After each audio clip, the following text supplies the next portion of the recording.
السلام عليكم.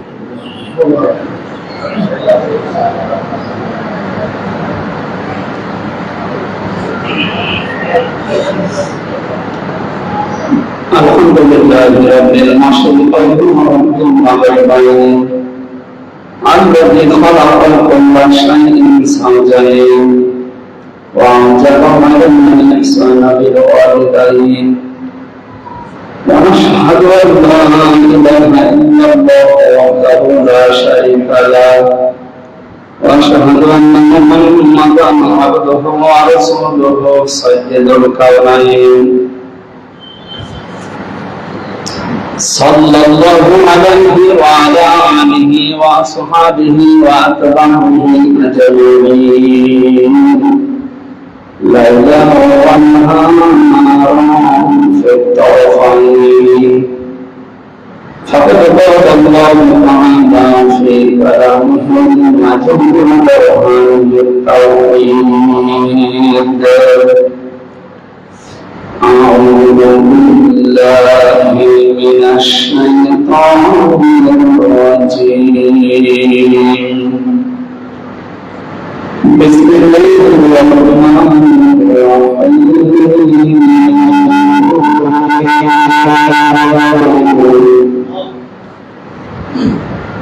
وقال الرسول يا رب إنا قد اتخذوا هذا القرآن مهجورا صدقت يا ربنا.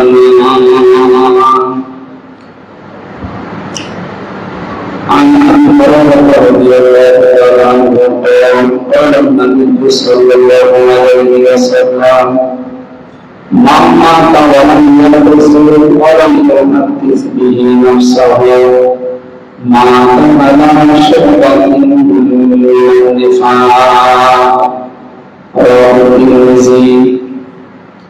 اللهم صل على محمد وآله وصحبه وبارك وسلم. আলহামদুলিল্লাহ, মাহের রমজানের শেষ সময়টা বিশ্বনবী মুহাম্মদ রাসূলুল্লাহ সাল্লাল্লাহু আলাইহি ওয়াসাল্লামের জন্মের পবিত্র মাস শেষ হয়ে গেল আমাদের থেকে। আবার একটা বছর পরে ফিরে আসবে।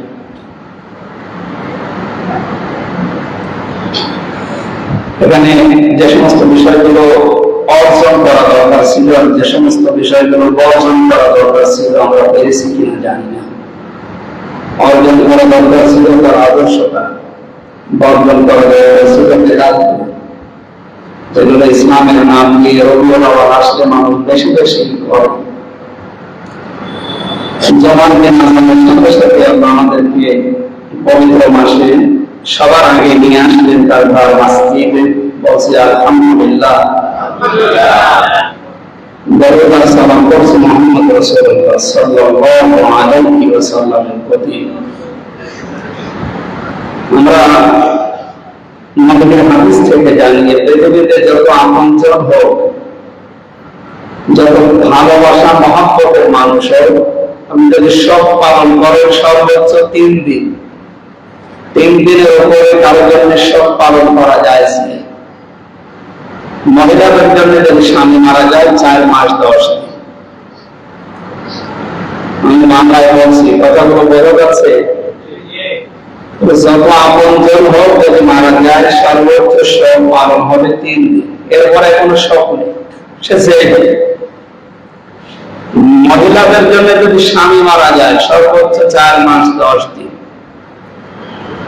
অন্যান্য মাযহাবে কিছু কম বেশি করা আছে। আমরা যেহেতু আবু হানিফা রাহমাতুল্লাহ আলাইহির মাযহাব মেনে চলি, এই জন্য আমাদের 4 মাস 10 দিন সতর্কতা সব।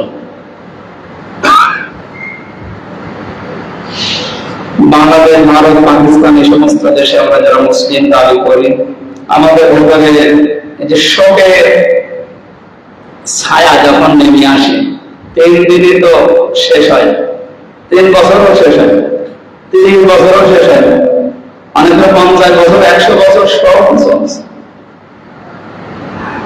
আমি অন্যদিকে না নিয়ে একটু বিবেককে প্রশ্ন করেন তো, সব পালন করা যদি ইবাদত হতো, নবীজি ইন্তেকালের পরে একজন সাহাবী 120 বছর বেঁচে ছিলেন, 90 বছর, 90 বছরের সাহাবী বেঁচে ছিলেন। তার পুরা জীবনী আমরা পড়েছি, তো জীবনে কোনোদিন নবীর জন্য তো সব পালন করেন। আপনি এটা ইবাদত হিসাবে মানুষকে দেখানোর জন্য করেন আর ধোঁকা দেওয়ার জন্য করেন, এটা বন্ধ হওয়া দরকার। রবিউল আউয়াল আসলে হোক আর অন্য মাস। আমরা যারা বিভিন্ন রাজনৈতিক দলে আছি, আমরা দেখি মানুষ তাদের রাজনৈতিক নেতা যাদেরকে তারা মেনে চলতে চায়, এই মানুষগুলোর জন্য বছরে বছরে তাদের জন্মদিন মৃত্যুদিন পালন করছে, সব পালন করছে। কোথায় পেয়েছেন আপনি? গোপালগঞ্জের যিনি মারা গেছে, বগুড়ার যিনি মারা গেছে, রংপুরের যিনি মারা গেছে, পাবনার যিনি মারা গেছে, এই মানুষগুলোকে আপনারা কি আপনার স্বামী হয়, আপনার স্ত্রী হয়, আপনার কি সে কি আপনার কি হয়? তাদের জন্য সব পালন করা লাগবে। আর এটার জন্য যত টাকা রাষ্ট্রীয় ভাবে খরচ হতো, আমার মনে হয় এই সমস্ত টাকাগুলো যে পোস্টারে না করে, ব্যানার না করে, ওই টাকাগুলো যদি গরিব মানুষকে আপনি দিতেন, কবরে আমার মনে হয় একটু শান্তি। সুতরাং আগামী থেকে আমরা যেন কোনো ধোকায় না পড়ি, কোনো প্রতারণার শিকার না হয়। যে যা করে করুক না, আমি করবো না। সব যেহেতু ইসলামে নেই, 3 দিনের উপরে আমি এটার ভেতরে, এটা ক্লিয়ার কথা নাকি? কোরআন হাদিসের উপরে আর কিছু আছে? রবিউল আউয়াল আসলে আমরা এগুলো দেখাই বেশি, নবীর জন্মদিন পালন করার জন্য অনেকে পাগল হয়ে যায়। 63 দিন একাধারে চলছে। মানুষের জন্ম হতে সময় লাগে কয়দিন? একদিন। আর আপনি তো 63 দিন একাধারে চালাচ্ছেন, কোথায় পেয়েছেন এটা? হ্যাঁ, ওনার 63 বছর যদি আপনি আলোচনা করেন, জন্ম থেকে একেবারে ইন্তেকাল পর্যন্ত, পুরা জীবনই আমাদের জন্য আদর্শ। বিশেষ করে 40 থেকে 63, এই 23 বছরের 1 সেকেন্ড আপনি বাদ দিতে পারবেন না। লাকাদ কানা লাকুম ফি রাসূলিল্লাহি উসওয়াতুন হাসানাহ। আল্লাহ তাআলা বলেন, অবশ্যই আমি তোমাদের জন্য মহত্তম আদর্শ লুকিয়ে রেখেছি মুহাম্মদুর রাসূলুল্লাহর জীবনের ভেতরে। আল্লাহ তাআলা এখানে কিন্তু মুহাম্মদ ইবনে আব্দুল্লাহ এই শব্দটা দেন, তিনি দিয়েছেন ফি রাসূলিল্লাহ। আর এখানে আমরা আজ পাগল, সেও জানে যে মুহাম্মদুর রাসূলুল্লাহ তিনি হয়েছিলেন জন্মের পর থেকে না 40 বছর বয়সে। তাকে নবী হিসাবে ঘোষণা দেওয়া হয়েছে কয় বছর বয়সে? যখন জিবরাইল এসেছে তার কাছে, ওহী নাযিল করেছেন, তিনি তখন এসে হযরতে খাদিজাতুল কুবরাকে বলেছিলেন, আমি নবী, আল্লাহ পাক আমাকে নবুয়ত দিয়েছেন, তোমার কি মনে হয়, তুমি কি আমার উপর ঈমান আনবে? তাহলে এই কথার দ্বারা বোঝা যাচ্ছে যে ইনি এর আগে কোনোদিন পরিচয় দেননি যে আমি নবী। 1 থেকে 40 বছর পর্যন্ত পুরো আরব জাহানে উনি পরিচয় দিয়েছিলেন যে আমি নবী। কি পরিচয় দিতেন? মুহাম্মদ বিন আব্দুল্লাহ, আমি আব্দুল্লাহর বেটা মুহাম্মদ সাল্লাল্লাহু আলাইহি ওয়াসাল্লাম। হ্যাঁ, মানুষ তার গুণাগুণ দেখে ডাকতো আল আমিন, আস সাদিক, এই সমস্ত নাম দিয়ে তাকে ডাকাডাকি করত, কিন্তু কেউ রাসূলুল্লাহ বলেন না। আপনি কোরআন সিরাতের যে ইতিহাস গ্রন্থগুলো আছে দেখেন, 1 থেকে 40 বছর পর্যন্ত কেউ তাকে রাসূলুল্লাহ বলে না, বলেছে কি মুহাম্মদ ইবনে আব্দুল্লাহ অথবা আল আমিন, আস সাদিক, এই সমস্ত নামে আখ্যায়িত করত। তিনি রাসূলুল্লাহ হলেন যখন রিসালাত পাওয়ার জন্য 40 দিন এই যে হেরা গুহায় ধ্যান করার পর 40 বছর যখন পরিপূর্ণ হয়ে গেল, বিশ্বনবীর কাছে হযরত জিবরাইল আসলেন, সূরা আলাকের 5টা আয়াত নাযিল করলেন। তিনি বাড়িতে আসলেন, স্ত্রীকে জানালেন যে আল্লাহ আমাকে নবুয়ত দিয়েছে, আমি এখন নবী, তোমার কি মনে হয়? যদি তোমার বিশ্বাস হয় যে আমি নবী, তাহলে ঈমান আনতে পারো। এরকম স্পষ্ট ক্লিয়ার কাট কথা আছে, মানুষগুলো জানার পরও বেদাত করে। তাদেরকে আপনি বুখারী শরীফ দিয়ে, কোরআন শরীফ দিয়ে হবে না, বাকারি শরীফ লাগবে তাদের। এটা আমাদের ক্লিয়ার কাট কথা। এই নবীজি নবুয়ত পেয়েছেন 40 বছর বয়সে। তিনি তখন পরিচয় দিয়েছেন যে আমি নবী। আর তার উপরে মানুষ ঈমান আনাও আরম্ভ করেছে। তার স্ত্রী, তার বন্ধু আবু বকর সিদ্দিক, তার চাচাতো ভাই হযরত আলী রাদিয়াল্লাহু তাআলা আনহু, এই সমস্ত মানুষগুলো। আমি যেটা বোঝাতে চাচ্ছি,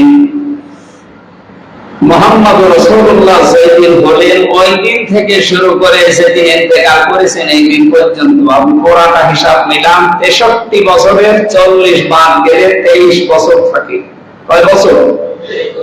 এই 23 বছর তাকে অনুসরণ করা, অনুকরণ করা শুধু ফরজ না, মানতেই হবে তাকে। তাকে বাদ দিয়ে পৃথিবীর অন্য কাউকে যদি মানেন আপনি, আপনার জীবনের ওই ইবাদত, ওই বন্দেগী, ওই কাজকর্ম আল্লাহ কবুল করবে। কারণ তাকে আল্লাহ মডেল বানিয়েছে, তাকে আল্লাহ বাটখারা বানিয়েছেন মাপ দিয়ে। উসওয়াতুন হাসানা মানে উত্তম আদর্শ, বাটখারা বলা হয়। এই পাশে আপনি দাঁড়িপাল্লা, কেজি, পাথর, বাটখারা যাই রাখেন, রাখবেন এই পাশে মাল দেবেন। 40 থেকে 63 উনি যা করেছেন আপনার পুরা জীবনটা এক পাল্লায় ওনাকে তুলে দেবেন, বাকি পাল্লায় আপনার জীবন তুলে মিলাবেন। যদি মেলে আপনি জান্নাতি, না মিললে আপনি জাহান্নামী। কারণ নবুয়ত পাওয়ার পর থেকে উনি যখন যা বলেছে ওইটাই উম্মতের জন্য হয় হালাল নয় হারাম। উনি যদি বলতেন হ্যাঁ, তাহলে তামাম দুনিয়ার মানুষের জন্য ওটা হালাল। যদি বলতেন না, তাহলে তামাম দুনিয়ার মানুষের জন্য এটা হারাম। আপনি কি কথাটা সহজ মনে হচ্ছে? কত বড় কঠিন কথা। আল্লাহর দায়িত্ব আল্লাহ তাকে দিচ্ছেন, শারেও তাকে বলা, তিনি শরীয়ত প্রণেতা।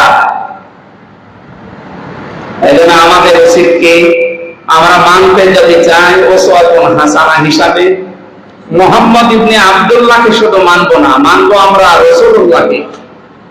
মুহাম্মদ ইবনে আব্দুল্লাহ তো আমরা মানি, তার জন্ম আমরা মানি না। একটা মানুষের যদি ইতিহাস লিখতে হয় কোন জায়গা থেকে লেখা লাগবে? জন্ম থেকে। জন্ম তো আমরা মানি, আমাদের আসল বিষয় হচ্ছে তার প্র্যাকটিক্যাল লাইফটা, তার জীবন চরিত্রে আল্লাহ পাক যখন যা বলেছেন তখন তিনি তাই করেছেন। তখন থেকে আমা ইয়ানতিকু আনিল হাওয়া ইন হুয়া ইল্লা ওয়াহয়ুন ইউহা, তিনি কোনো কথা বলেন না যতক্ষণ জিবরাইল তাকে কোনো কথা না বলেন। জিবরাইল যতক্ষণ কোনো কথা নবীকে জানান না, যতক্ষণ আল্লাহ তাকে না শোনান। তাহলে নবীজির কথা সরাসরি কার কথা? আল্লাহর কথা। ওয়ালাউ তাকাব্বালা আলাইনা বা'দাল আকাবিল লা আখাযনা মিনহু বিল ইয়ামিন সুম্মা লাকাতানা মিনহু ওয়াতিন। এই আয়াতগুলো কি নাযিল হয়েছে জন্মের পরে না 40 বছরের পর? এই সহজ কথা মানুষের মাথায় ঢোকে না। আল্লাহ তাআলা বলেন, হে নবী, আপনাকে আমি যে কোরআন দিলাম, এই কোরআনের ভেতরে যদি নিজের কোনো কথা বানিয়ে আমার নামে চালিয়ে দেন যে এটাও আল্লাহর কথা, তাহলে আমি আপনাকে আমার ডান হাত দিয়ে চেপে ধরবো আর কণ্ঠনালী কেটে ফেলে দেব। ফামা মিনকুম মিন আহাদিন আনহু হাজিজিন। আর এই বিষয়ে আমাকে বিরত রাখার কোন শক্তি পৃথিবীতে আসমান জমিনে কেউ নেই। কত বড় কঠিন কথা দিলেন বলেন। কোন সময়? জন্মের পরে, না 40 বছরের পর? তাহলে বোঝা যাচ্ছে যে ওনাকে মানতে হবে মাস্ট বি 40 থেকে 63, এই 23 বছর। যদি কেউ 1 সেকেন্ড অস্বীকার করে সে কাফের। ক্লিয়ার হয়েছে? এর ভেতরে যদি উনি যা করেছেন 40 থেকে 63, যদি কেউ একটা কথা অস্বীকার করে যে না এটা আমি মানি না, উনি 27টা যুদ্ধের নেতৃত্ব দিয়েছিলেন। কয়টা? বলেন বলেন। যদি বলেন না এগুলো দুনিয়া কাজ, এগুলো মারামারি, জঙ্গিবাদী, এগুলো আমি মানি না, আপনার ঈমান থাকবে। ওই রকম পরিস্থিতি যদি কিয়ামত পর্যন্ত আসে, তাহলে আপনাকেও 27টা যুদ্ধের নেতৃত্ব দেওয়া লাগতে পারে। কথা বলেন না কেন? নিজের স্ত্রী ছাড়া অন্য মহিলাকে ব্যবহার করা জায়েজ আছে। কোন পর্যায়ে? যদি সেটা ওই যে বাদী হয়। এখন বাদীর সিস্টেম নেই, হয়তো বাংলাদেশে নেই, কিন্তু পৃথিবীর কোনো না কোনো জায়গায় তো আছে। অথবা এরকম সময় দুনিয়ায় আসবে যখন এরকম পরিস্থিতি আসতে পারে। আমার কথা ক্লিয়ার হয়েছে নাকি বলেন? বাদীর সিস্টেম এখন নেই।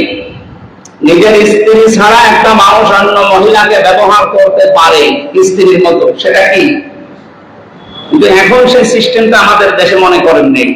এই সিস্টেম তো পৃথিবীর কোনো না কোনো জায়গায় হয়তো এখন আছে, অথবা কিয়ামতের আগে এরকম অবস্থান তৈরি হতে পারে, না পারে না? তখন আপনি ওইটা কাজে লাগাবেন।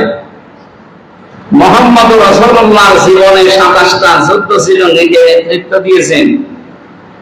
তিনি 4 ওয়াক্ত ফরজ নামাজ পর্যন্ত ছেড়ে দিয়েছিলেন জিহাদের ময়দানে কাজ করার কারণে। কিন্তু খন্দকের যুদ্ধে পরিখা খননের সময় 4 ওয়াক্ত ফরজ নামাজ তিনি ছেড়ে দিয়েছিলেন। 17ই রমজান বদরের যুদ্ধ, এই সময় তিনি ফরজ রোজা আসরের আগে ভেঙে ফেলেছিলেন। বলেন রোজা পরে আমরা রেখে দেব, আগে আমাদেরকে টিকে থাকা লাগবে। তো এইরকম পরিস্থিতি যদি পৃথিবীতে আমাদের সামনে আসে, তাহলে আল্লাহর দিনকে টিকিয়ে রাখার জন্য ফরজ নামাজও বাদ দেওয়া লাগতে পারে। এখন যদি বলেন ফরজ নামাজ বাদ দিয়ে দিল ঈমান আছে, রাসূলের ঈমান থাকবে কি করে? তো ফরজ রোজা বাদ দিয়ে দিলে আর ঈমান আছে, আপনি কি রাসূলের চাইতে বড় ঈমানদার? সুতরাং আপনাকে দেখতে হবে যে রাসূলুল্লাহ ফি রাসূলিল্লাহি উসওয়াতুন হাসানা, এই সময়টা উনি কি করেছিলেন। আমার কথা ক্লিয়ার যদি হন আমি সামনে যাব। তাহলে আমাদেরকে মানা লাগবে 40 থেকে 63 মাস দিয়ে। এর আগে যদি আপনি না মানেন, তার জন্ম আপনি কি করবেন? জন্ম নিয়ে তিনি জন্ম নিয়েছিলেন, তার ইতিহাস আপনি মানুষকে শোনালেন, যা পারস্য শেষে আগুন লিভায় গিয়েছেন, এরপরে আরো বিভিন্ন যে ঘটনাগুলো দেখতে পেয়েছিলেন, এগুলো শোনালেন। শুনে কি লাভ? আমার তো দরকার তার জীবন থেকে কিছু নেওয়া। এই জন্য পুরাটা মাস দেখছেন সারা বাংলাদেশ মিলে বিশ্বের বিভিন্ন দেশে রাসূলের সিরাতের উপরে আলোচনা হচ্ছে। আপনি আন্তর্জাতিক জায়গাগুলো দেখেন, বিশ্বের বহু দেশে সিরাতের উপরে আলোচনা বেশি হয়। শুধু বাংলাদেশ, ভারত আর পাকিস্তানের কিছু অঞ্চলে রাসূলের মিলাদ নিয়ে আলোচনা হয়। আপনি মিলাদ নিয়ে, মিলাদ মানে জন্ম, মিলাদ মানে কি? তার জন্ম নিয়ে আলোচনা করে আপনি কি করবেন? শুধু জিলাপি খাওয়া, খিচুড়ি খাওয়া, মিষ্টি খাওয়া নাকি? এটা করে তো আপনার লাভ নেই। আপনার লাভ হবে তখন যখন আপনি ফি রাসূলিল্লাহ উসওয়াতুন হাসানা, এই শব্দটা রাসূলুল্লাহর জীবনে, নিজের জীবনের সাথে মিলাতে পারবেন। আল্লাহ আমাদেরকে প্রত্যেককে রাসূলের উত্তম আদর্শ 40 থেকে 63 পুরাটা আমাদের অনুসরণ করার তৌফিক দান করুন, আমিন। আমরা আজকে কোরআনে কারীম থেকে আলোচনা করার জন্য বসেছি। তার ক্লিয়ার করলাম এটা যে এই রবিউল আউয়াল আসলে আমরা শুধু জন্ম নিয়ে, মিলাদ নিয়ে বসে থাকবো না, আমরা তার সিরাতটা অনুসরণ করার জন্য চেষ্টা চালাবো। গত সপ্তাহে বলেছিলাম না যে 2 জন চাচা শুধু মিলাদে জন্মে আনন্দ করেছিল, কিন্তু তার সিরাতে তার আদর্শ তারা মানে না, এজন্য 2 জনেই জাহান্নামে। একজন আবু লাহাব আর একজন আবু তালেব। এ ব্যাপারে কোনো সন্দেহ আছে তারা যে জাহান্নামী? আল্লাহ তাআলা কোরআনে ঘোষণা দিয়েছেন। আবু তালেবের ব্যাপারে সূরা তাওবার 113 নম্বর আয়াতে, আর আবু লাহাবের ব্যাপারে তো পুরো একটা সূরা আছে, সায়াসলা নারান যাতা লাহাব। আল্লাহ বলেন অতি শীঘ্রই আমি তাকে জাহান্নামের লেলিহান আগুনে প্রবেশ করাবো। আমি ওদিকে আর গেলাম না। আরো 2 জন চাচার কথা জানি, হযরত হামজা, হযরত আব্বাস রাদিয়াল্লাহু তাআলা আনহুমা। এই 2 জন চাচা নবীর জন্মে যেমন খুশি ছিলেন, তারা নবীর সিরাতে, নবীর আদর্শ পেয়েও খুশি হয়েছিলেন। এই জন্য 2 জন চাচা জান্নাতি। এই 2 জন চাচা যে জান্নাতি, সন্দেহ আছে আমাদের? কোরআনে কারিমে আল্লাহ তাদের নামে আয়াত নাযিল করেছেন, রাদিয়াল্লাহু আনহুম ওয়া রাদু আনহু। আমি আল্লাহ তাদের উপরে রাজি হয়ে গেছি, তারাও আমার উপরে রাজি। যালিকা লিমান খাশিয়া রাব্বা, কারণ তারা তাদের রবকে ভয় করে চলেছে। এখানে হযরত আব্বাসের জীবন পড়তে গিয়ে আজকে পেয়েছি, এই যে বৈষম্য বিরোধী ছাত্র আন্দোলনে যারা নিজেদের পরিচয় গোপন রেখে জালেমদেরকে বিদায় করার জন্য কৌশলে কাজ করেছে, অথচ এই শব্দটাকে নিয়ে অনেকে আজ ফতোয়াবাজি করছে, অনেক মুনাফিক তো করছে, অনেক আলেম নামে জালেম পর্যন্ত এখন ফতোয়াবাজি করছে। ও পরিচয় গোপন করে ও জালেমদের সাথে মিশে থেকে আবার এই কাজ করলো কি করে? এটা তো নিজেই করেনি। আমি ইতিহাস থেকে অনেকগুলো পয়েন্ট এনেছি, আপনারা কি জেগে আছেন তো? শিক্ষার জন্য বলছে, এই কারণে, কারণ এটা তোমাদের দরকার। বাস্তবে মানুষ শুধু ভুল বোঝে। আমি একটু মিলান, তো আমি কয়েক মিনিটের ভেতরে এই তথ্যটা একটু উপস্থাপন করছি।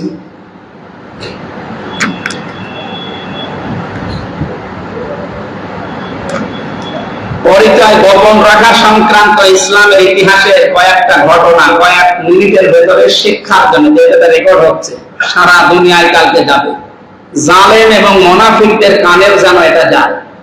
152 জন সমন্বয়কের ভেতরে 108 জন ইসলামী ছাত্র শিবির, এদের সদস্য এবং সাথী বা কর্মী, এইটা নিয়ে এখন তোলপাড় হচ্ছে। যারা কেন পরিচয় গোপন করে কেন করেছে আমি মিলা, ওরা তো আপনার মতো মূর্খ ছেলে মেয়ে না, ওরা লেখাপড়া করে ওই জায়গায় দিচ্ছে। হযরত ইব্রাহিম আলাইহিস সালামের জন্ম এবং লালন পালন নমরুদের ভয়ে তার মা কিন্তু গোপন রেখেছিলেন। এই ইতিহাস কি বলা লাগবে? জানেন না ইতিহাস? 2 নম্বরে পেয়েছি আমি, ইব্রাহিম আলাইহিস সালাম মূর্তিগুলো ভেঙে কাফেরদের প্রশ্নের জবাবে বলেছিলেন, আমাকে কেন জিজ্ঞাসা করেন, ওই মূর্তিদেরকে জিজ্ঞাসা করেন, ওদেরকে কে ভেঙেছে ওরাই কোন। তার মানে কাজ করার পরে নিজে গোপন থাকা কাজের মাধ্যম হিসাবে এটা নবীদের সুন্নাত, নবীর মাদের সুন্নাত। 3 নম্বরে পেয়েছি হযরত মুসা আলাইহিস সালামের জন্ম গোপন রাখা হয়েছিল ফেরাউনের ভয়ে। এটা সারা জীবন ওয়াজে শোনেননি? ওয়াজ করা লাগবে নতুন করে। 4 নম্বরে পেয়েছি মুসা আলাইহিস সালামের বোনের পরামর্শে পরিচয় গোপন করে তার নিজের মাকে দোদ মা হিসাবে নিয়োগ দিয়েছিলেন তার বোন।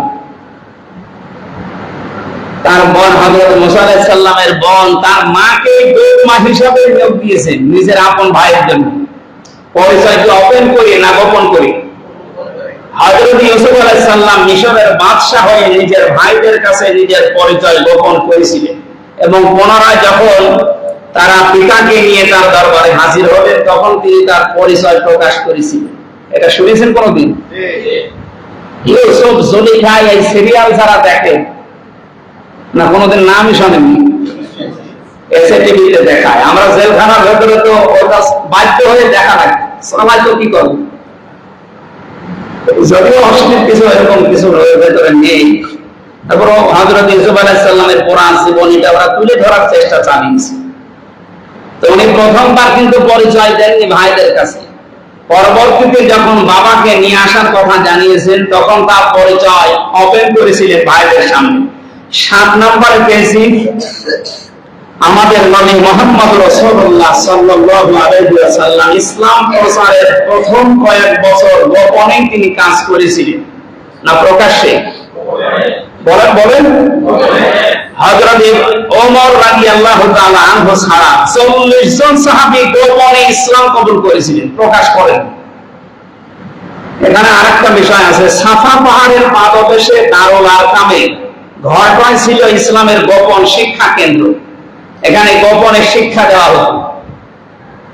বাংলাদেশ ইসলামী ছাত্র শিবিরে গোপনে যে কাজগুলো করেছে, জালেমদের বিদায়ের পেছনে তাদের যে ভূমিকা, আমার মনে হয় এই 108 জন প্রত্যেককে 152 জনই প্রাপ্তি পাওয়ার যোগ্য।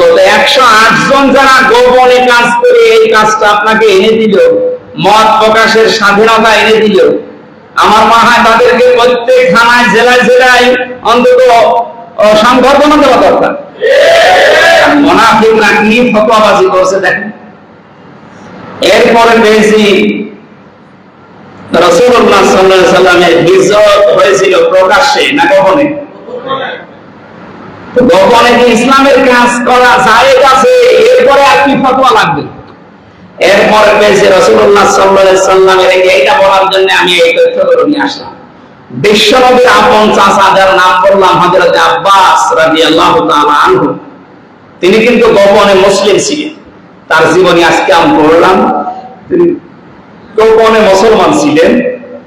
অথচ আবু জেহেলের ভয়ে বদরের যুদ্ধে নবীজির বিপক্ষে অবস্থান নিয়েছিল, নবীজির বিপক্ষে আবু জেহেলের সাথে। তাহলে ইসলামী ছাত্র শিবির এই 15.5 বছর, এই যে এস এম ফরাদের নাম বলা হচ্ছে ঢাকা বিশ্ববিদ্যালয়ের সেক্রেটারি শিবিরে, যে ছাত্রলীগের কমিটিতে ওর নাম আছে, আবার এই কমিটিতে ওর নাম, তাহলে মুনাফিকি করলো।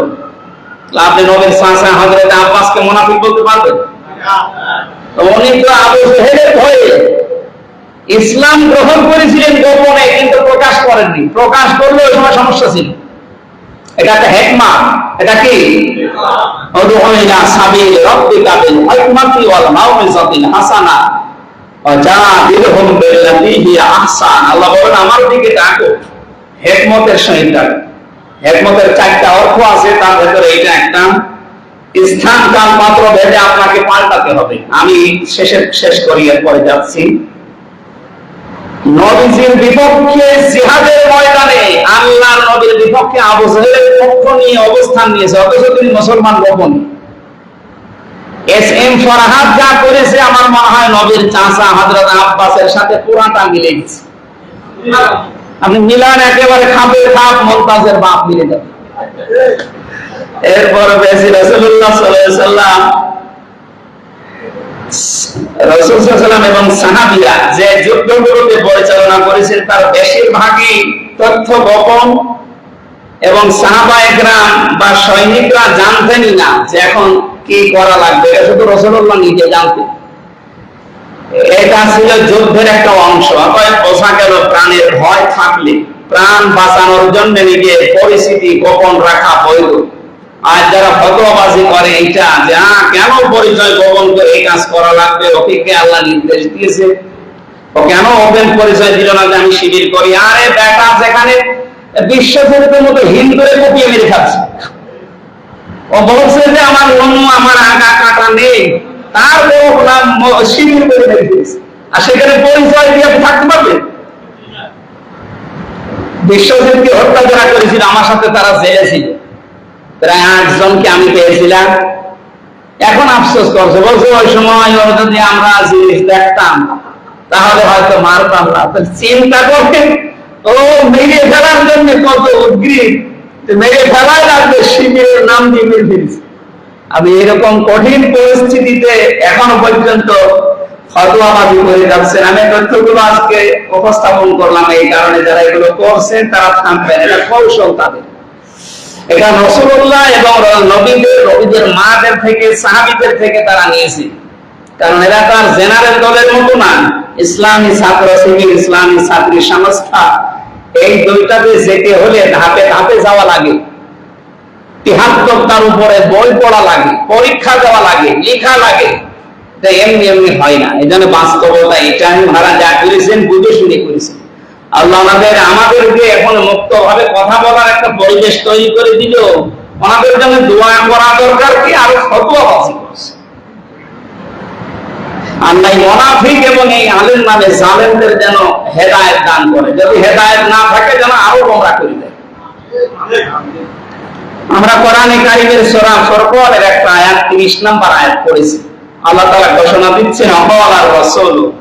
গত সপ্তাহে আমি আলোচনায় ছিলাম যে আল্লাহ তাআলা মামলা দেবেন জালেমদের বিরুদ্ধে। তো জালেমদের বিরুদ্ধে মামলার বাদী হবে কে? আপনি কি ধমাচ্ছে? জবাব দেন। ইন্নামা সাবিলু আলাল্লাযিনা ইয়াযলিমুনান নাস। এই আয়াত অনুযায়ী সূরা শুরা 42 নম্বর আয়াত। আল্লাহ বলেন আমি নিজে মামলা দায়ের করব জালেমদের বিরুদ্ধে। তাহলে জালেমদের বিরুদ্ধে মামলার বাদী কে? আল্লাহ। এবার আল্লাহ পাকের নবী নিজে মামলার বাদী হবেন কিছু মানুষের বিরুদ্ধে। প্রথম গেল আল্লাহ নিজে বাদী হবেন, নিজেই বিচারক, নিজেই বাদী। এবার আল্লাহ নিজে বিচারক, বাদী হচ্ছে রাসূলুল্লাহ, যিনি সুপারিশ করবেন, তিনি বাদী। এই যে উকিল আমাদের জন্য সুপারিশ করে, তিনি যদি বাদী হয় এই মামলা আরো সহজ হবে না কঠিন হবে? আল্লাহ পাক বলেন আল্লাহ রাসূল কিয়ামতের কঠিন ময়দানে বিশ্ব নবী নিজে দাঁড়িয়ে বলবেন ইয়া রাব্বি, হে আমার প্রতিপালক, ইন্না কওমি ইত্তাখাযু হাযাল কুরআনা মাহজুরা। অবশ্যই আমার এই জাতি, আমার এই উম্মতেরা, আমার এই কওমের লোকেরা, এরা তোমার যে কোরআন তুমি পাঠিয়েছিলে আমার কাছে, এটা আমি ওদের কাছে রেখে এসেছিলাম, কিন্তু ওরা এটাকে পরিত্যাজ্য বিষয় রূপে গণ্য করেছিল, পেছনে ফেলে রাখতো। এটাকে সামনে রাখা দরকার, উপরে রাখা দরকার, এই মন মানসিকতা তাদের আমি পাইনি। আমার উম্মতেরা, আমার এই জাতির লোকেরা তোমার পাঠানো কোরআনকে পরিত্যাজ্য বিষয় রূপে পেছনে ফেলে রেখেছিল। এই আয়াত অনুযায়ী আমি তাফসীরে পেয়েছি, তাফসীরে হাক্কানীতে, কেউ যদি কোরআনে কারীমের রাসূলের এই মামলা থেকে, এই মামলার বাদীকে রাসূলুল্লাহ, বলেন বাদীকে? আর মানুষের উপরে যারা জুলুম করে ওই মামলার বাদীকে আল্লাহ। আর এখানে কোরআনে কারীমের সূরা ফুরকানের 30 নম্বর আয়াতের তাফসীর অনুযায়ী এখন যেগুলো বলবো 6টা, এগুলোর ভেতরে যদি একটাও আপনার ভেতরে আমার ভেতরে থাকে, আপনি যতই নামাজ পড়েন, রোজা করেন, কিয়ামতের দিন আপনি আল্লাহর নবীর মামলার আসামি হবেন। কথাটা খুব সহজ মনে হচ্ছে না? সহজ কথা। আল্লাহর নবী নিজে সুপারিশ করে জান্নাতে নিয়ে যাবে, তিনি বাকি হয়ে বসে আছে। এরপরে এখানে প্রত্যেক জমার নামাজ প্রতি মাসের প্রথম সপ্তাহে আমি থাকার চেষ্টা করব। প্রত্যেক মাসের ইংরেজি মাসের প্রত্যেক জমার প্রথম সপ্তাহে থাকার চেষ্টা করব। আর শেষ সপ্তাহে যদি আশপাশে মাহফিল থাকে আমি থাকবো। এরপরে যেরকম হাবিবুর রহমান ভাই আছে, উনি বাকিটা চালাবেন ইনশাআল্লাহ। আমরা যখন আসবো তখন এরপরের থেকে আল্লাহ, আমি বলেছি রাসূল গেল, এরপরে দেব মানুষের জন্য মামলার বাদী হবে কারা, ওখানে আমি 8টা পয়েন্ট পেয়েছি। আজকে 6টা বলছি, আগামী মাসের প্রথম সপ্তাহে যদি আসি আমি ওই 8টা বলবো ইনশাআল্লাহ। 1 নম্বরে কোরআনে কারীমের প্রতি আমাদের 6টি দায়িত্ব আছে। এই 6টা দায়িত্ব যদি আমরা না পালন করি, কিয়ামতের দিন আমরা নবীজির মামলার আসামি হব। আমরা কি রাজি আছি? কেউ নবীর মামলার আসামি হতে রাজি আছে? আল্লাহ হেফাজত করুন, আমিন। 1 নম্বরে কোরআনের প্রতি ঈমান আনতে হবে। কিসের প্রতি? প্রশ্ন আসতে পারে, ঈমান তো আমার আছে, ঈমান তো আমার আছে, এই কথা যদি আমি এখন বলি মুখ দিয়ে, এরকম কথা ও আব্দুল্লাহ ইবনে উবাই বলতো। আব্দুল্লাহ ইবনে উবাই বলতো না, রাসূলের পেছনে যে নামাজ পড়তো কি দিয়ে? কোরআন দিয়ে নাকি মনে মনে চাপা দিয়ে? কোরআন দিয়ে যদি নামাজ পড়তো, কোরআনের ব্যাপারে না বিশ্বাস করে নামাজ পড়তো। রাসূলের সাথে রোজা রেখেছে, রাসূলের সাথে ইফতারি করেছে, সবকিছু রাসূলুল্লাহর পেছনে করেছে। নবীজির সাথে যা করা লাগে, কি দিয়ে করা লাগে? কোরআন দিয়ে। বলেন কি দিয়ে? তাহলে সে লোকটা কোরআন আমাদের মতো বিশ্বাস করবে, কোরআন আল্লাহ নাযিল করেছে। কোরআনে কারীমে আল্লাহ তাআলা জানিয়েছেন সূরা মুহাম্মদের 2 নম্বর আয়াতে, ওয়াল্লাযীনা আমানু ওয়া আমিলুস সালিহাতি বিমা নুসিলা আলা মুহাম্মাদ ওয়া হুয়াল হাক্কু মির রাব্বিহিম। তোমাদের ভেতরে যারা ঈমান আনে এবং আমলে সালেহ করে এবং রাসূলের প্রতি আমি যা নাযিল করেছি এই কোরআনের উপরে যারা বিশ্বাস স্থাপন করে। 1 নম্বর দায়িত্ব আমাদের এটা যে আমরা আল্লাহর নবীর প্রতি নাযিল করা কোরআনের উপর আমরা বিশ্বাস করি। 6666টা আয়াতের উপরে, নাকি একটা আয়াত? প্রত্যেকটা আয়াতে একটা অক্ষর আমরা বাদ দিতে চাই। দ্বিতীয় নম্বরে, কেউ যদি রাসূলের মামলা থেকে অব্যাহতি পেতে চায় তাহলে তাকে কোরআনে কারীম পড়া লাগবে। ফাইদা করানাল কোরআনা ফাত্তাবিউল কোরআনা। হে নবী, আপনার প্রতি আমি আল্লাহ যেটা নাযিল করেছি এটাকে আপনি অনুসরণ করেন, এটাকে আপনি তেলাওয়াত করেন। সূরা আনকাবুতের 45 নম্বর আয়াতে আল্লাহ এই তথ্যটা দিয়েছেন, উতলু মা উহিয়া ইলাইকা মিনাল কিতাব ওয়া আকিমিস সালাত ইন্নাস সালাতা তানহা আনিল ফাহশাই ওয়াল মুনকার ওয়া লাযিকরুল্লাহি আকবার আল্লাহু ইয়ালামু মা তাসমাউন। আল্লাহ বলেন তেলাওয়াত করো। এর অর্ডার দিচ্ছেন কে বলেন তো? তাহলে রাসূলের মামলা থেকে বাঁচতে হলে তেলাওয়াত করা লাগবে, মাস্ট বি। আপনাকে কোরআন কি বলা লাগবে? তেলাওয়াত শব্দের শাব্দিক অর্থ হচ্ছে সাবান, জাগর কাটা। নিজে গর্ব দেখবেন রাতের বেলা খাবার খাওয়ার পরে বসে বসে ঝিমায় আর মুখ নাড়ায়। মুখ নাড়ার মানে কি? জাগর কাটতেছে, খাবার যা আছে ভেতরে এগুলো হজম করার জন্য। কোরআনের উপরে বিশ্বাস করে যেগুলো পড়ছেন এইগুলো আপনি হজম করবেন এরকম জাগর কেটে কেটে এই 24 ঘন্টার ভেতরে, এর নাম তেলাওয়াত। কথা বোঝাতে পেরেছি? কোরআনে কারীমে আল্লাহ দিয়েছেন, আল্লাযীনা আতাইনাহুমুল কিতাবা ইয়াতলুনাহু হাক্কা তিলাওয়াতি আমি যাদেরকে কোরআন দিয়েছি তারা এর হক আদায় করে তেলাওয়াত করে। হক আদায় করে তেলাওয়াত করার অর্থ কি? এটাকে শুদ্ধ করে পড়া, এটা বোঝার চেষ্টা করা, এখান থেকে যে জ্ঞান মানুষ অর্জন করবে এটা তার প্র্যাকটিক্যাল লাইফে সেট করা, আর এইটা মানুষের কাছে পৌঁছিয়ে দেওয়ার জন্য সর্বাত্মক চেষ্টা করা।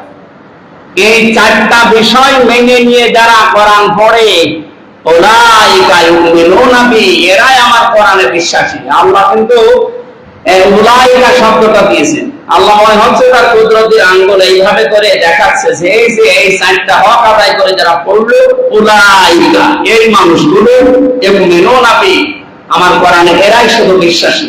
অমা ইয়াকফুর বিহি, আর এই চারটা বিষয় যারা মানে না, শুধু ওই পড়ে যাচ্ছেন কিন্তু বাকি এখনো তিনটা আছে, এখানে বোঝার চেষ্টা করা, শুদ্ধ করে পড়া, এরপরে এটা নিজের জীবনে সেট করা, মানুষের কাছে পৌঁছিয়ে দেওয়ার নিয়ত করা, এগুলো তার ভেতরে নেই। শুধু পড়তেছে এক অক্ষরে 10 নেকি, মাস্ট বি আপনার নেকি হবে। কিন্তু কোরআন যে উদ্দেশ্যে আল্লাহ নাযিল করেছিলেন হাক্কা তিলাওয়াতি, এর পারপাস আদায় হবে না। আমি কথা বোঝাতে না পারলে আবার রিপিট করছি। শুধু যারা তেলাওয়াত করছেন এক অক্ষরে 10 নেকি পাওয়ার জন্য, নেকি আপনার হবে, কিন্তু হাক্কা তিলাওয়াতি হবে না। হক আদায় করে পড়তে হলে শর্ত কয়টা? সবাই বলেন। এগুলো তো আমি বানাচ্ছি নাকি? আপনি তাফসীরে ফি জিলালিল কোরআন সাইয়েদ কুতুব এই আয়াতের ব্যাখ্যায় 4টা শব্দ দিয়েছেন। শুদ্ধ করে পড়তে হবে আপনাকে। এই যে শুদ্ধ করে পড়া, এই নির্দেশ কি হামজা না আল্লাহ? রাব্বিল কোরআনা তারতিলা, হেনবি কোরআন পড়লে আপনি স্পষ্ট ভাবে থেমে থেমে সহিষ্ণুত ভাবে পড়বেন, এই নির্দেশটা আল্লাহ। আমাদের ভেতরে যদি আজকের হাসপাতালে মনে হয় এই সিস্টেমটা চালু আছে এখনো, শুদ্ধ করে তেলাওয়াত করার জন্য এখানে যারা স্টাফ আছে, যারা বাইরে থেকে আসেন, একটা সিস্টেম আছে। মাগরিব থেকে এসা পর্যন্ত যে ইমাম সাহেব ঘুমাচ্ছে,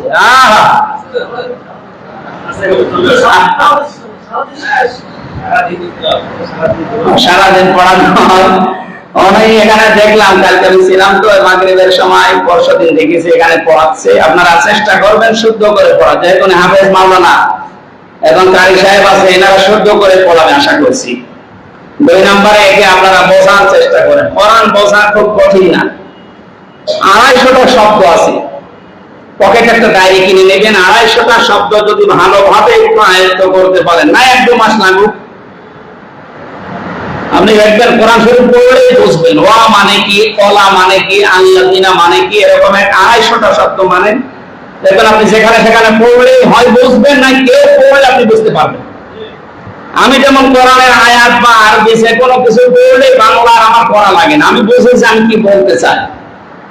আপনার কাছেও এরকম হয়ে যাবে। আমার নয় শব্দ আরো বেশি আয়ত্ত আছে, আমার সহজ হয়। আপনি 250টা করেন না, কতদিন 5টা করে করেন, দেখেন 1-1.5 মাসে হয়ে যাবে ইনশাআল্লাহ। আমরা চেষ্টা চালাবো তো। হয়তো আপনি মামলার আসামি হয়ে যাচ্ছেন হামজা না রসুলে, আপনি কোরআনেই বিশ্বাস করেন না, খালি এক অক্ষর তেলাওয়াত করে 10টা নেকি পাচ্ছেন। তো নেকি কি হবে আপনি যদি বিশ্বাসী না হয়ে থাকেন? মামা এক করবে, যারা এই 4টা অর্থ মিলে, যারা এই 4টা শর্ত মেনে পড়ে না, এই মানুষগুলো আমার কোরআনে বিশ্বাসী নয়। ফাউলাইকা হুমুল খাসিরুন, এরা ক্ষতিগ্রস্ত। এই কথা বলছেন কে? কত বড় কঠিন কথা। আল্লাহ বলছেন তুমি ক্ষতিগ্রস্ত, কেউ আপনাকে বাঁচাতে পারবে না। যত বড় পীরের মুরিদা, কোরআন যদি শুদ্ধ করে পড়তে না পারেন, বুঝতে না পারেন, মানতে না পারেন, আপনি আল্লাহর ভাষায় ক্ষতিগ্রস্ত। বলেন নাউজুবিল্লাহ। এজন্য পড়া শুরু করেন। 3 নম্বরে কোরআনে কারীম শুনতে হবে। শোনার ব্যবস্থা বাংলাদেশে ছিল, কিন্তু খুব কঠিন ছিল। কোরআনের তাফসীর ওয়াজ এগুলো করার জন্য বাংলাদেশের এই 96% মুসলমানের দেশে 14 জায়গায় পারমিশন নেওয়া লাগতো। এটাকে আমি মিথ্যা বললাম? কিন্তু আল্লাহ সেই অভিশাপ থেকে আমাদের বাঁচিয়েছে। এখন আর কোনো অনুমতি লাগছে না। এখন ওরা নিজেরাই এসে অনুমতি দিচ্ছে যে আপনারা করেন, কারণ এটা দরকার। কোরআন ছাড়া মানুষের জীবন পরিচ্ছন্ন হওয়া সম্ভব না। কোন বাবার জীবনী পড়ে, কোন স্বামীর জীবন পড়ে মানুষের জীবন পরিচ্ছন্ন হবে না। পরিচ্ছন্ন হতে হলে কোরআন পড়তে হবে। এ কথার বিকল্প কিছু আছে আর নেই। এখানে শোনার ব্যবস্থা করেন, সব সময় এর সাথে লেগে থাকে। কিন্তু জালেমরা জাতে মাতাল হবে তাহলে ঠিক আছে, ওরা সরাসরি এসে কাউকে বলে না যে আমরা কোরআন শুনতে দেব না, কিন্তু কোরআন যেন মানুষ শুনতে না পারে এমন এমন কঠিন অবস্থা তৈরি করে দিয়েছে। ও 14 জায়গায় গিয়ে যাবে, ওই দেশে বলে আমার দরকার নেই, আমি ইমামের কাছে গাল দিই। ওরা কিন্তু কোন জায়গায় সরাসরি কোন হিন্দুকে আমি অফিসারকে বলতে শুনে যে না কোরআন শরীফের অনুষ্ঠান হবে না, হবে কিন্তু 14 জায়গায় অনুমতি নেই। তাও যে সমস্ত জায়গায় অনুমতি নেওয়ার জন্য পাঠায় যত মানুষের ভেতরে পড়ে, যারা কোরআনের নাম শুনলে রাগ করে মেজাজ খারাপ হয়ে যায়, তাদের কাছে অনুমতি নেওয়া লাগতো। ওয়ার্ড সভাপতি, এরপরে থানা আমির, থানা সভাপতি, জেলা সভাপতি, ইউনো, ওসি, এসপি, ডিসি, এরপরে এমপি, এরপরে মন্ত্রী, এরপরে একেবারে সে পালিয়েছে তার কাছে 14 জায়গায় গিয়ে তারপরে এক লাখ সন্তান বউকে কেউ দিতে, ওর বউ একদিন বছর তুমি যেভাবে আমাদের মারো আমাকে রাখবা না, বছর কিলে ওজন থেকে খেলবা না। ওরা সরাসরি বলে না যে আগে শুনতে দেবো না, শুনতে যেমন না পারে এমন ব্যবস্থা করেছে।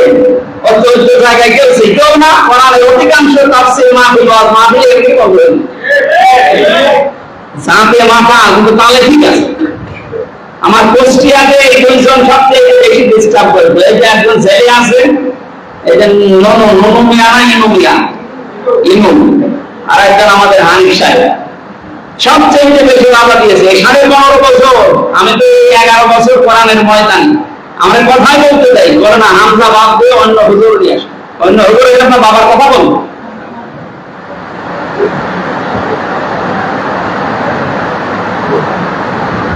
বাগানের ফল ছিঁড়ছে একটা ছেলে, ছেলেটা বাগানের মালিক যে সে যে এই ছেলের বাবার কাছে বলছে চাচা আপনার এই ছেলে শুধু আমাদের বাগানের ফল ছেড়ে, ওরা নিষেধ করতে পারে না। বাবা যে নিষেধ করবো কি, আমার ছেলের মাথা একটু খারাপ, চাচা ওর মাথা যদি খারাপ হবে আমার বাগানের পাশেই তো আপনার বাগান আছে, বাগানের ফুট ছেড়ে না। বাবাদের মাথা খারাপ, অত খারাপ না, ওদের মাথা খারাপ হয়েছিল কিন্তু অত খারাপ না, মানুষ বুঝে দেখবে। এই জন্য এমন এমন ধাপ দিয়েছে যেখানে কেউ যাবে না আর গেলে অনুমতি দেব, কারণ অধিকাংশ জেলার এসপি ছিল আর ওসি ছিল হিন্দু, ও কোরআন কি আর বাইবেল কি, কোরআন শুনতে যে পরিবেশ লাগে এটা যদি কেউ নষ্ট করে সে আল্লাহ নবীর মামলার আসামি। এজন্য আমরা শোনার পরিবেশ তৈরি করবো ইনশাআল্লাহ। 4 নম্বরে দিয়েছে, এটা সূরা আরাফের ভেতরে আছে। কোরআন যখন আপনি শুনতে চান তখন দুইটা শর্ত মানবেন। আল্লাহ রাব্বুল আলামিন বলেন ওয়াইদা কুরিয়াল কুরআন ফাসতামিউ ওয়া আনসিতু লাআল্লাকুম তুরহামুন। যখন তোমাদের সামনে কোরআনে কারীম তেলাওয়াত করা হয়, পড়া হয়, 1 নম্বরে চুপ থাকবা, 2 নম্বরে শুনবা। সুতরাং চুপ থাকাও কোরআনের আলোচনা শুরু হবে ফরজ, শোনাও ফরজ। কথা বুঝতেছেন? এগুলোর সিস্টেম যেন কিয়ামতের আগে বাংলাদেশে আর বন্ধ কেউ করতে না পারে, সেইটার জন্য কোরআনে কারীমের 5 নম্বর হচ্ছে কোরআনে কারীমকে বুঝতে হবে। আফালা ইয়াতাদাব্বারুনাল কোরআন আম আলা কুলুবিন আকফালুহা, সূরা মুহাম্মদের 47 নম্বর আয়াতে আছে, সূরা নিসা 82 নম্বর আয়াতে আছে। আল্লাহ তাআলা বলেন এই কোরআনকে বোঝার জন্য আফালা ইয়াতাদাব্বারুনাল কোরআন, কি হয়েছে তোমাদের, কেন কোরআন নিয়ে চিন্তা ভাবনা গবেষণা করো না, বুঝতে চেষ্টা করো না। ওয়ালাকাদ ইয়াসসারনাল কোরআনা লিযিকরি ফাহাল মিন মুদ্দাকির, এই কোরআন আমি সহজ করে দিয়েছি উপদেশ গ্রহণের জন্য। এর বড় কেউ উপদেশ গ্রহণ করতে চায় না, আল্লাহ আফসোস করছে। আল্লাহর আফসোস আমরা থাকতে দেব? আজকে থেকে জীবন প্রাণ সব দরকার শেষ হয়ে যাক, আমি বলবো যেভাবে এটা বোঝার জন্য যা যা করা লাগে আমি তাই করবো। আমার অল্প যদি খরচ করা লাগে কোরআন বোঝার জন্য আর খরচ করবো। আমি 2017 সালের বা 16 সালের দিকে রাজবাড়িতে একটা মাহফিল বলন্দ রাতের ওই দিকে তাফসীর মাহফিলে আমি কথা বলার সময় কয়েকটা পয়েন্ট বলেছিলাম কোরআন বোঝার উপকারিতা সম্পর্কে। ওখানে যিনি সভাপতি ছিলেন ওই লোকটা হচ্ছে ওই বাবার মুরিদ ফরিদপুরের যে আল্লাহর ওলি আছে না আকর্ষণী এখানকার মুরিদ।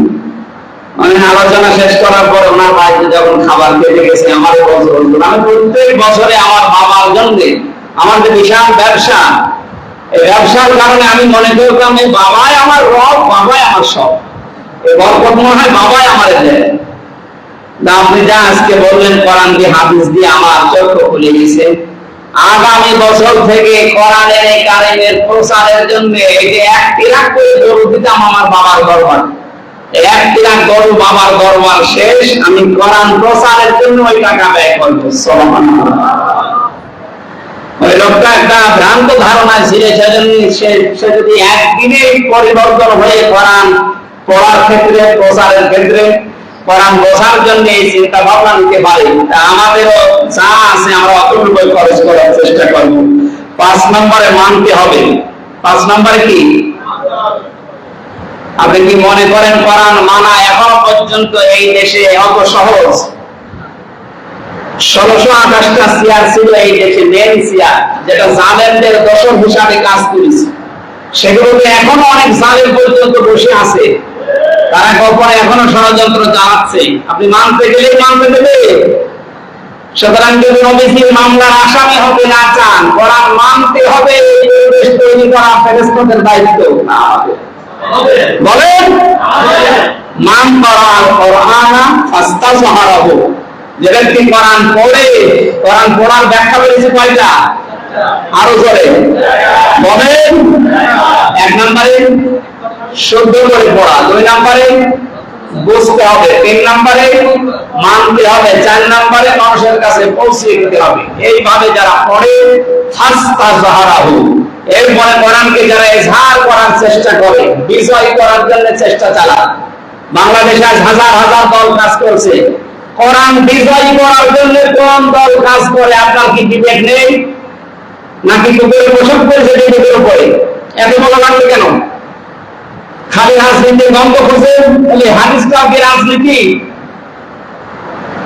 যে ব্যক্তি কোরআন পড়ে আর কোরআনকে বিজয় করার জন্য চেষ্টা চালায়, ফাস্তাযহারাহু, ইজহার মানে প্রকাশ করা, দান করানো, বাস্তবায়ন করা, কায়েম করা, বিজয় করা। কোরআন যারা বিজয় করার চেষ্টা চালাচ্ছে, ফাহাল্লা হালালাহু ওয়া হারামা হারামাহু, এর ভেতর বর্ণিত হালালকে হালাল হিসাবে জেনে মেনে নেয়, হারামকে হারাম জানার পরে ছেড়ে দেয়, আদখালাহুল্লাহুল জান্নাহ, সে যেন বিশ্বাস করে আল্লাহ তাকে জান্নাতে দিয়ে দিয়েছে। আরো জোরে বলুন যেন আমাদের উচিত হবে এটা যেন মানতে পারি, সেই পরিবেশ তৈরি করা। যে সমস্ত মানুষগুলো ওই সমস্ত চেয়ারে বসলে কোরআন মানার পরিবেশ তৈরি করে দিতে পারে, ওই মানুষগুলোর পেছনে থাকতে হবে। আজ সমকামিতা প্রতিষ্ঠার জন্য 2 জন খুব বেশি কথা বলছেন, আমি নাম নিলাম না। উপদেষ্টা বানিয়েছে এই দেশের ছাত্র জনতা। আপনাদেরকে কথা বলছে না কেন? 152 জনের ভেতরে 108 জন বাংলাদেশে কোরআন প্রতিষ্ঠা হোক এই দলের কর্মী এবং নেতা। এরা সবাই মিলে আপনাকে বানিয়েছে, আর আপনি এখন সমকামিতা প্রতিষ্ঠার জন্য প্রমোট করছেন। এরা যখন বসাতে পেরেছে নামাতেও পারবে। কোরআন বিরোধী কোরআনের সমকামিতা, এটা পুরা কোরআন বিরোধী না? সূরা আরাফের ভেতরে আল্লাহ পুরা বিস্তারিত হুদ আলাইহিস সালামের, লূত আলাইহিস সালামের জীবনী দিয়েছে। লূত আলাইহিস সালামের এটা যারা কায়েম করার জন্য চেষ্টা চালাচ্ছে। আজকে 151 জন আলেমের একটা বিবৃতি পেপারে এসেছে মনে হয়, কালকে শাহেখ আহমদুল্লাহ ভাইয়ের সাথে আমার চট্টগ্রামে অনুষ্ঠান ছিল, আসার সময় উনি আমাকে বলছিলেন, আমার নামটাও দিয়েছে, আমি দেন কারণ ভালো কাজে যদি না থাকে থাকবো কোন জায়গায়? ওরা কিছু হলে এতদিন 15.5 বছরে 151 জন, 200 জন, 500 জন নাগরিক সমাজ, সুশীল সমাজ, ওরা এই বিবৃতি দিয়েছে। আমরা আলেমরা এখন এই দেশে 500 বিশ্ববিদ্যালয়ের স্যারদেরকে আমরা লিস্ট করেছি এবং 151 জন আলেমের এই টার্গেট দিয়ে আমরা বিবৃতি দিতে আরম্ভ করেছি। ইসলাম বিরোধী কিছু দেখলে এই নাস্তিক মোরতাদদের মতো আমরাও বিবৃতি মানুষ যেন সতর্ক হয়, সচেতন হয়, এটা একটা জিহাদ। যেন আমরা চাই উল্টা পাল্টা মানুষ যারা আছেন পরিবর্তন হয়ে যাবে। দিন কিন্তু আগের এই 15.5 বছর আগে, এখন 2024 সালের সেপ্টেম্বরের আজকে, হ্যাঁ আগে অক্টোবরের 4 তারিখ, অক্টোবর চলে এসেছে, যে আগস্ট মাসও আনুন। আগস্টের 5 তারিখের আগে যা করেছেন, আমি আশা করবো আপনি পরিবর্তন হবেন। এরপরও যদি আপনার বিবেক না হবে, আপনার অবস্থা ওই দরবেশের মতো হবে। শেষে দাড়ি কেটে নমর হয়ে যাবে। দাড়ি তো আপনার নেই, আপনার অন্য কিছু কাটা লাগবে। মানতে হবে বিষয়ে আল্লাহর নির্দেশ হচ্ছে সূরা বাকারার 38 নম্বর আয়াত, ফামান তাবিআ হুদায়া ফালা খাউফুন আলাইহিম ওয়া লা হুম ইয়াহজানুন। বিস্তারিত ব্যাখ্যা করতে পারছি না, সময় নেই। 6 নম্বরে হক হচ্ছে সূরা মাইদার 60 নম্বর আয়াত। এটা বাস্তবায়ন করার চেষ্টা চালাতে হবে মন প্রাণ দিয়ে।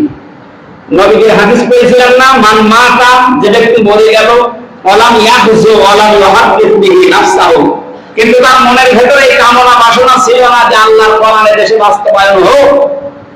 মা তাআলা সুন্নাতিন মিনান নিফাক, নবীজি বলেন সে মুনাফিক হয়ে গেল। তাহলে বাংলাদেশে এটা যারা চাচ্ছে না যে কোরআন কায়েম হোক, সে নামাজ পড়তে পারে, রোজা রাখতে পারে, বড় জুব্বা গায়ে দিতে পারে, কিন্তু সে মরার সময় কি হয়ে মরবে? মুনাফিক হয়ে মরলে নবী সুপারিশ পাবে? নবীজি নিজে মামলা দায়ের করবে। আমরা এখানে কোরআনকে পেছনে রাখতে চাই না।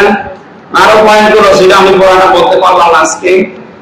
আগামী সপ্তাহে হয়তো আমরা থাকবো না, আবার আগামী মাসে ইংরেজি মাসের প্রথম সপ্তাহে আসবো। বাকি নামাজ তো আপনাদের ডক্টর হামিদুর রহমান পড়াবেন ইনশাআল্লাহ, ওনার আলোচনা শুনবেন। আমরা আসলে পরে আয়াত থেকে কথা বলবো ইনশাআল্লাহ। আসসালামু আলাইকুম ওয়া রাহমাতুল্লাহ।